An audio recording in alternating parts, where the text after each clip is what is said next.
Bet on Bears fans. On today's episode, we got a lot to talk about from day 2 of OTAs for the Chicago Bears. Jalen Johnson noticeably absent. Offensive line seems to be set. Justin Fields and the wide receiver room seem to have a really good rapport. All that and more in today's episode of the Windy City Breeze Sports Talk Daily. Let's go.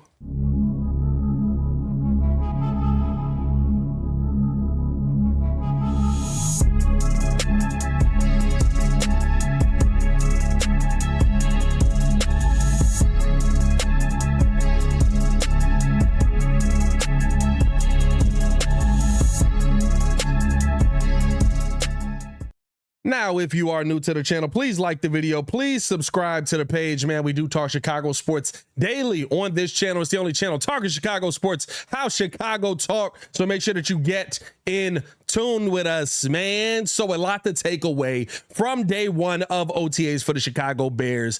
The biggest thing I think that is really taken away from is Jalen Johnson's notable absence. We talked with Courtney Cronin today on the Chicago Bears podcast about where he was, what seemed to be the issue with Jalen Johnson. Was this a health thing? Was there something else that happened? And there seemed to be no indication of any health issue, nothing else kind of coming into play, but that Jalen Johnson was absent. I don't know if this is because of the contract issue. Courtney didn't go as far as guaranteeing that because Coach Flus didn't guarantee that as well. But we thought that, when we heard from Jalen Johnson at the end of last season, right, he talked about how, yeah, he felt like contract talks would start probably in the offseason.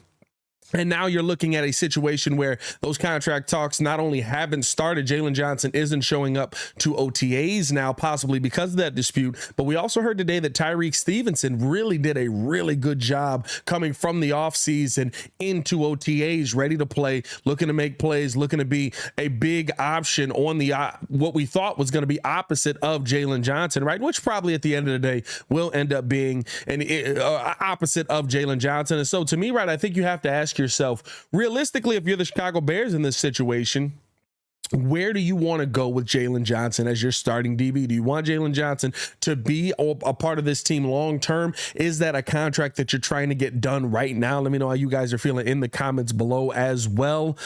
Is that a contract that you're trying to get done right now? Because realistically, here's the thing about Jalen Johnson. If I'm looking at him, I like how he plays on ball. I like how he plays DBs. I like that he gets his hands in there, gets deflections. I think that he is an above average DB, but realistically, right, he's probably looking for number 1 DB money. And at the end of the day, which one of his interceptions are you really excited about going into next season? I think that that's probably something that weighs heavily on the Chicago Bears mind here. And so to me, if I'm looking at, okay, this is the move that I'm going to make, or this is the contract that I want Jalen Johnson to have, I'm not giving you top of the NFL cornerback money. I don't even know if I'm giving you middle of the NFL cornerback money, but I do also have to assess the fact that what's been in front of Jalen Johnson has not been peak performance. I think that that's the reason why, if I'm coming to you with a contract issue now in OTAs, it's like, listen, I understand where you're coming from. I understand that you want to prove that you think that you're better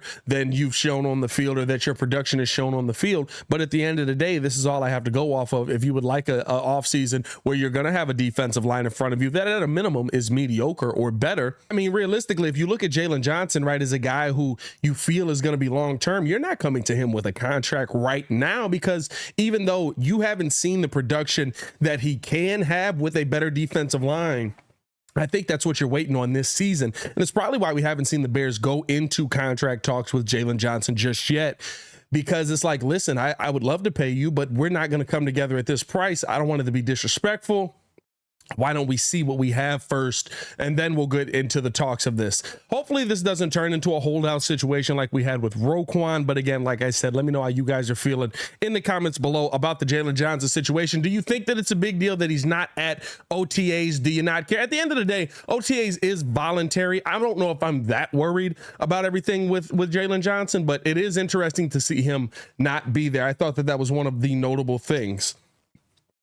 As always, man, hit that like button, subscribe to the page if you guys have not done so. We'll be breaking down everything Chicago Bears here, as well as over on the Chicago Bears podcast. So over on the Chicago Bears podcast, I got to do more interview style type stuff, which is cool, like conversational type stuff. Here, I just get to give my opinion. So it's always fun to see guys that are showing love on both. So appreciate you guys for always doing that, man. The other thing that I took away from OTAs in day two, I think that something that really stood out to me was how this offense ran. I look at the offensive line first, right? It's set. I don't know if you guys know this, but I mean, like it looks pretty set. You did have Nate Davis not come, which I thought was interesting because even Justin Fields talked about the people that are new and the young guys need to be the people that are here. Nate Davis did not show up to OTAs either, even though his contract's done. He's a Chicago Bear. He's on the team, right? So I was a little shocked to see that. Maybe there was something going on, conflicting timelines and stuff like that, which I don't know how that would happen, but stuff happens, right? I mean, at the end of the day, they're still people. So you saw Ja'Tyre Carter in there at right guard today, but outside of that, everything else looks set. You had Darnell Wright at right tackle. You had Cody Whitehair at center. You had Tevin Jenkins at left guard. You had Braxton Jones, of course, at left tackle. The interesting thing was you saw Ja'Tyre Carter and Lucas Patrick working into that spot. Remember, Lucas Patrick was supposed to be our starting center last season, even though it kind of feels like they're just giving this job to Cody Whitehair. Now, of course, right, there's going to be some competition that's going to come into play. It depends on kind of where he's at with right, like with health and stuff like that. Like, I don't know if he's 100% ready to go, but Lucas Patrick was out there today, which is a good update to see, but it feels like he's kind of just the backup guy, the backup guard, a guy that could play both sides, right? He's backup center, essentially. It feels like at this point, which good, right? You need the depth, but this is supposed to be your big signing 1 year ago. So a little bit interesting to see that.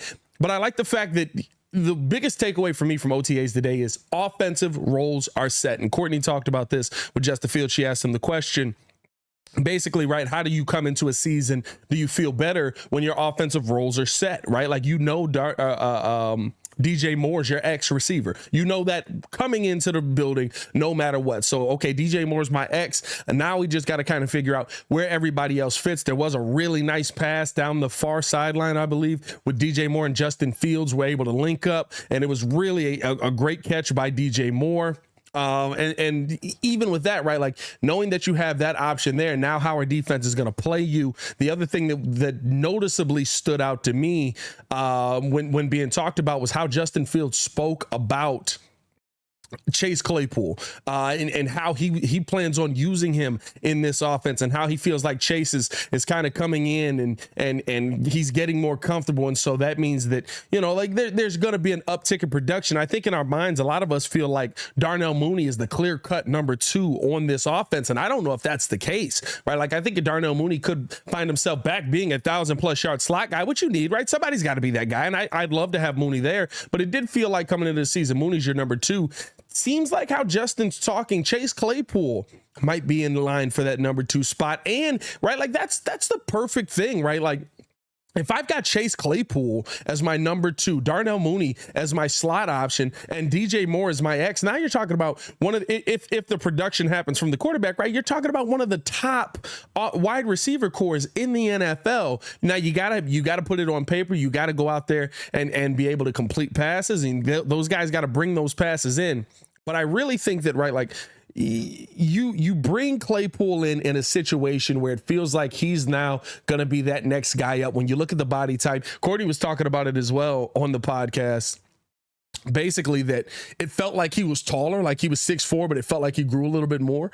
But even with that, right, like I just look at those situations and now, right, I'm evaluating what the Chicago Bears offense can be.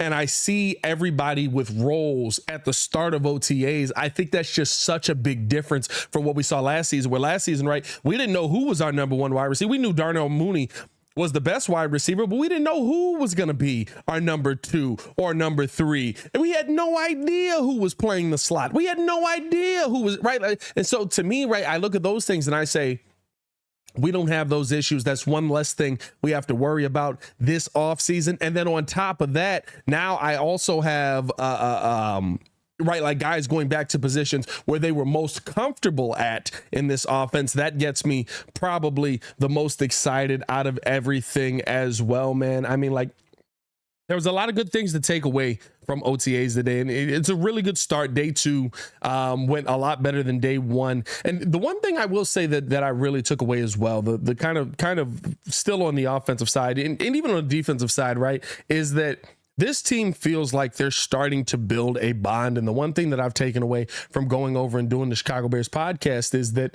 when I hear Lance Briggs and Jason McKee and Devin Hester and Tommy Harris talk about what their bond was throughout those years, throughout that season that they end up going to the Super Bowl, there was a real brotherhood built there that is still here to this day, which is the reason why these guys have no issues dropping everything to come on and talk with us over on the podcast, right? Like, they said they genuinely like each other. They genuinely wanted to be around each other. It feels like that's kind of starting to form here, but I like that they're not faking it, right? Like, DJ Moore came in and I don't know who asked him the question in the post or in the press conference, but basically said, right, like, hey, who do you think, or how's your relationship going with Justin Fields?